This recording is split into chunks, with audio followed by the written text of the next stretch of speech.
Hello, welcome back to the CX Report powered by EGS, Emerging Global Services.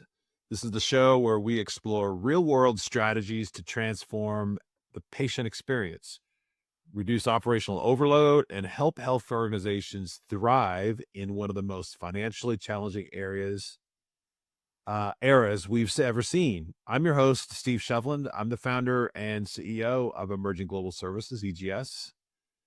And today we're diving into a workflow that every clinical leader, CEO, CFO, COO, and practice manager knows all too well, yet few have really solved: referrals and prior authorizations.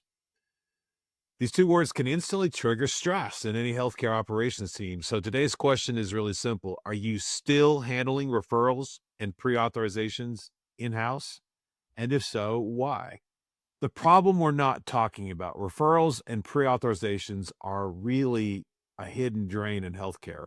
They're not glamorous, they're not fun, they're boring, they're not celebrated, but they do control everything. They're critical, they're essential. They're essential for patient access, provider satisfaction, revenue integrity, care continuity, compliance, which is obviously super critical, and the financial sustainability of your healthcare organization. So community health centers, FQHCs, primary care, referrals teams are stretched thin. Staffing is very unstable, as we've talked about on this podcast. Volumes are rising, insurers are tightening requirements, and authorization denials are becoming one of the top causes of avoidable write-offs in the industry. So I've used this term before, the perfect storm. Why? It's more complexity, more administrative requirements, more technology fragmentation, and fewer people to do the work, fewer people who are trained, fewer people who are really passionate about doing it. They sort of always want someone else to do it. In many organizations, the referral or pre-auth process looks like this. A provider places an order, a staff member prints something, someone faxes forms back and forth, 3 phone calls happen, insurer portals need updates, a specialist office asks for more documentation, messages pile up in the EHR, and the patient just waits and waits with anxiety, frustration. It's inefficient, it's expensive, it's one of the largest sources of patient frustration. And in my opinion, being a passionate provider of customer support solutions, patient support solutions, it's absolutely unacceptable. There's no reason in 2026 now, we're almost there, for that to be the case. Patients have enough concerns already with their health and what's going on. This should just be handled. But the healthcare industry seems to put a lot of this back on the patient because the left hand and the right hand are talking. It's like, come on, guys, figure it out. All right. It shouldn't be this difficult. Reality check. What health systems are experiencing across the organizations we talk to? I'm talking about, EGS here, from FQHCs to hospitals to primary care, specialty departments. We hear a lot of the same pain points. Our referral team is burned out. Quote, we can't recruit enough qualified staff, unquote. Insurance rules are changing weekly. We're missing revenue because authorizations weren't submitted in time. That's literally a quote from a CEO I spoke to recently. Patients are delaying care because we can't keep up. Providers are spending too much time in doing admin work. A major California health center recently shared something that stuck with me. They produced a video highlighting what it takes to manage referrals and pre-authorizations internally. Their teams described how every referral becomes a mini project involving multiple steps, cross-team coordination, insurer follow-ups, and constant patient communication. Their honesty was powerful because it reflected what thousands of clinics face every single day across the United States. While that example came from one organization, the story, I think, is universal. It is not a referral problem. This is a systemic workflow problem. And here's the reality. Healthcare organizations are not designed, they're not staffed or resourced to run large-scale administrative processing centers. And a lot of healthcare organizations, a lot of primary care, a lot of community health think they're in the business of hiring all kinds of people in the local community to staff and run all this administrative processing work. All it's doing is increasing your labor costs, decreasing your margins. The workflows still aren't working because you can't hire enough people and can't retain them. The math doesn't add up.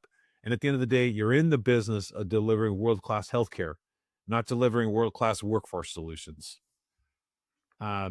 You're built for care. You're built for the community. You're built for impact. But you're not built to manage an administrative supply chain that has grown more complex ever and ever. And it seems like every month, every quarter, it's changing. So let's talk a little bit more about why this referrals processing, pre-auth process, why it really should not stay in-house. Economics, operations, risk, staffing and stability. Referrals teams have some of the highest turnover rates in ambulatory healthcare. Training new staff is expensive. Losing a trained referral coordinator often takes your productivity backwards for months. High cost structure. In-house teams carry fully loaded costs, benefits, payroll taxes, management, overhead, workspace, HR, EHR licenses, IT support. It all adds up. I mean, let's just take California as an example. Minimum wage is practically $25 an hour. Some cases it's higher. I mean, in some cases you have to pay more than that just to retain people. You're looking at what, $45 an hour, fully loaded for an FTE, maybe even 50, layering it, when you layer in all your taxes, benefits, so on and so forth. Incentives just to keep them. Complexity and compliance. Payer rules are changing weekly. Documentation requirements are tightening. Insurers are adding new digital submission channels and portals. Missing any of these increases denials, delays, or lost revenue. You have provider frustration. And quite frankly, outside of your patients, providers are probably some of the most important. When referrals and prior auths aren't moving quickly, providers feel the pain immediately. It impacts clinic flow, patient outcomes, overall morale. Patient access and care delays. This is arguably the most important. Patients often wait days, sometimes weeks, for a referral to be approved or scheduled. It leads to gaps in care, declines in outcome, lower satisfaction, more and more inbound calls, low quality metrics, higher no-show rates, and it just gets to be a vicious cycle. Lost revenue, low quality scores, which is the exact opposite of what any health provider really wants and needs.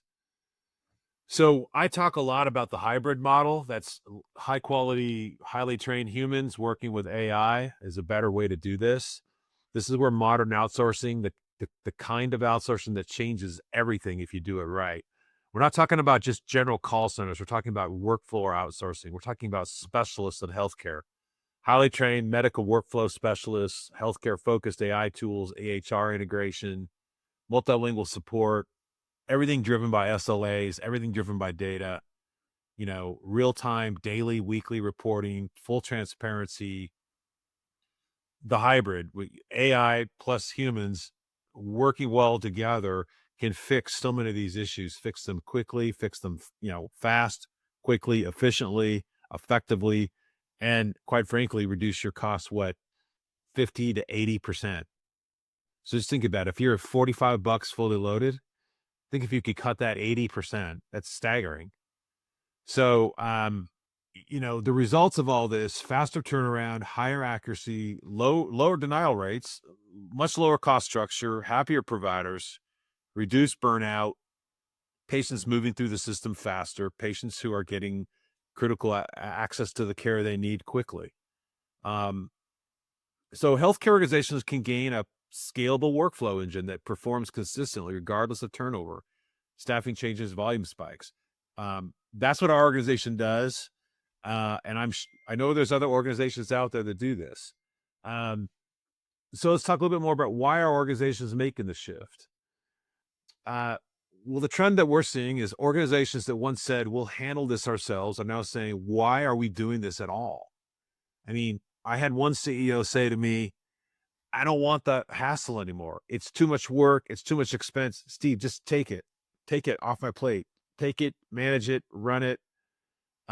We're in the business of delivering healthcare services and hiring healthcare professionals. We're not in the business of staffing a very expensive, challenging, difficult back office workflow center.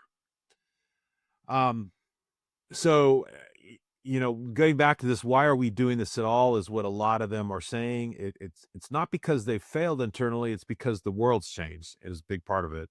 Payers, technology change, economics change, and patient expectations. So it's really important to be looking at this type of task, the referrals processing task, is a low-hanging fruit that's where you can have immediate impact.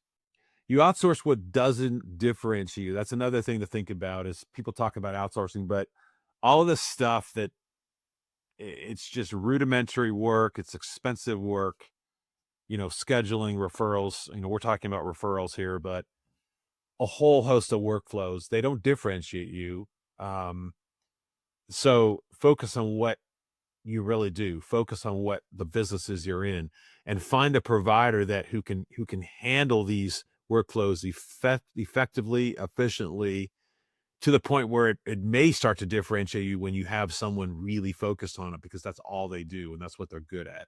So just closing this out, if you're still handling referrals pre-auth in-house, I'm just encouraging you to ask yourself, what is this really costing you? How much care is being delayed? How much burnout is being created when you have your internal teams trying to do this? What could we accomplish if this massive administrative lift was handled by a partner? It has to be the right partner. I totally get that. You don't want to make things worse by finding a partner that doesn't know how to do it. But I will say at EGS, just in closing, this is exactly the type of hybrid support that we provide for healthcare organizations across the country. So we are experienced at it. Obviously, there's many other companies that are. So my main goal here is just to talk about it, talk about these issues, get you to start really thinking, right, putting these issues at the top of your to-do list, because the more you knock this out, the quicker you knock this out and move a lot of these rudimentary workflows, um, you know, off your, out of your financials and get them into an organization that this is all they do. I think 2020, it could be a big positive impact for you in 2026. So thanks for joining us on this episode of the CX Report powered by EGS. If you enjoyed this conversation, share it with others in your healthcare organizations, healthcare leadership circles. Feel free to reach out to me if you have any questions. You can reach me, Steve at emergingglobal.com. Have a great day. Thanks for listening.